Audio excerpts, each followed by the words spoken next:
Ya, oke guys. Assalamualaikum. Balik lagi dengan Jaki. Hari ini tanggal 13 Juli ya.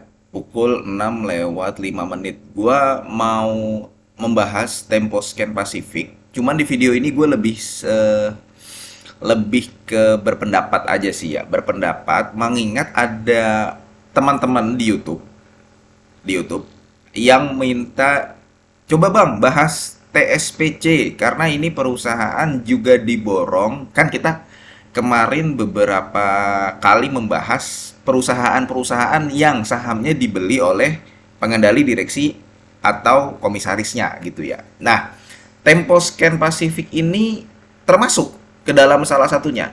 Jadi dari 2024 awal ya, pengendalinya itu kan PT Boga Mulia Nagadi. Nah, di rootnya itu Monica namanya. Itu ada di keterbukaan informasi memang ada.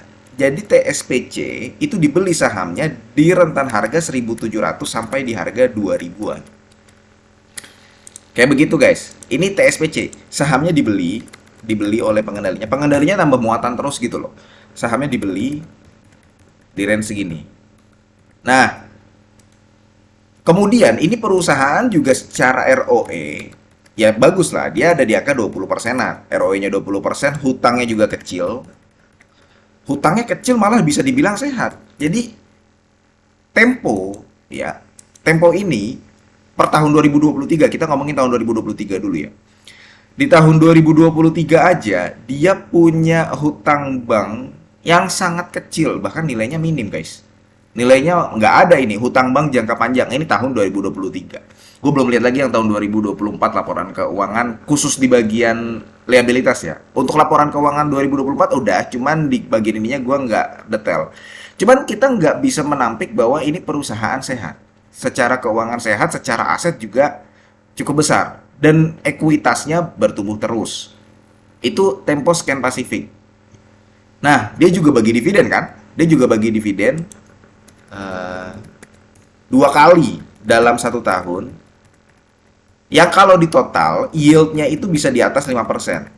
Nah, berarti masuk kriteria dong. Oh ya, satu lagi. Ini saham bisa dibilang saham farmasi. Farmasi atau consumer goods lah. Karena ini saham nggak cuman bergerak di bidang farmasi, dia ada kosmetiknya juga.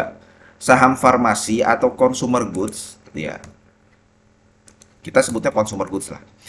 Dengan valuasi yang paling murah secara PBV atau PER. Bahkan dividen juga loh. Dari dividen juga iya. Coba kalau kita lihat ya, Prodia, saham-saham emiten rumah sakit, kemudian Kalbe Farma, kemudian Sido muncul, kemudian apa lagi?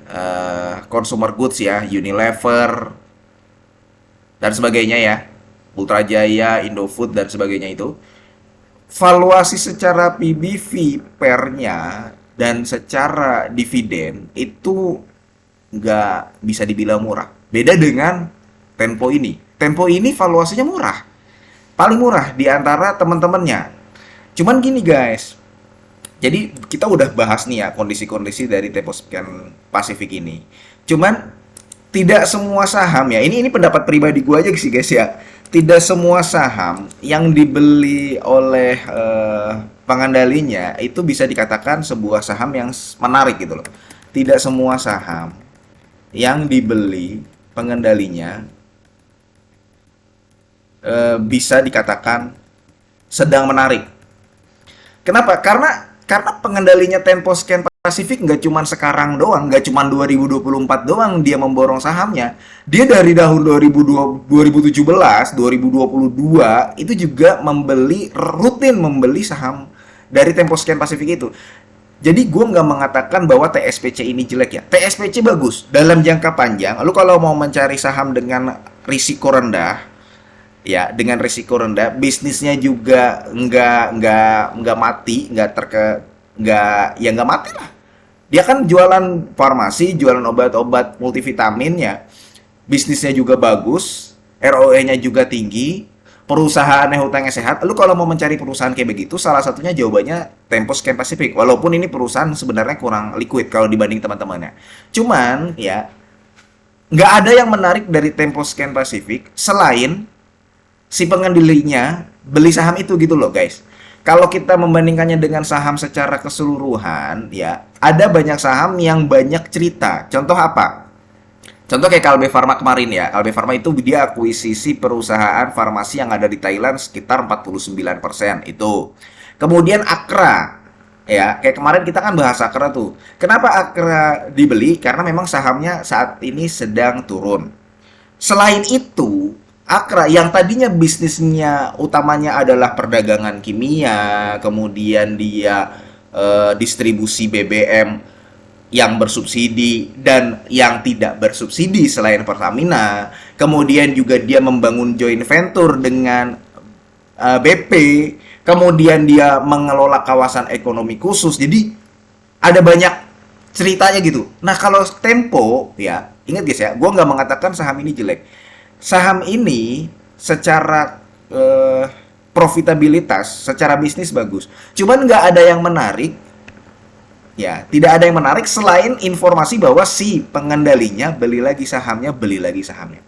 Dan Temposcan Pacific ini kan pernah di angka 4.000 3.000-an kan. Itu di tahun 2013.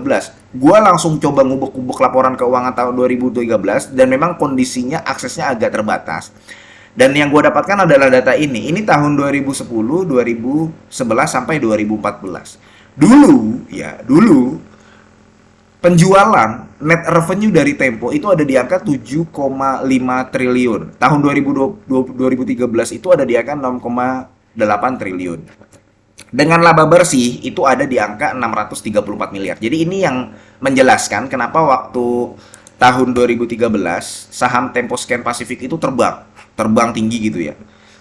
Nah, cuman dia kan sempat terbang sampai di angka 3.000-an gitu. Nah, cuman itu terjadi tahun 2013 ketika labanya ada di angka 634 miliar. Coba lu perhatikan ya. Nah, di tahun 2023 sudah berjalan lebih dari 10 tahun ya. Sekarang 2024 lah. Penjualannya ada di angka 13 triliun. Oke, meningkat. Ya, cuman laba bersihnya juga meningkatnya nggak terlalu besar, nggak terlalu signifikan.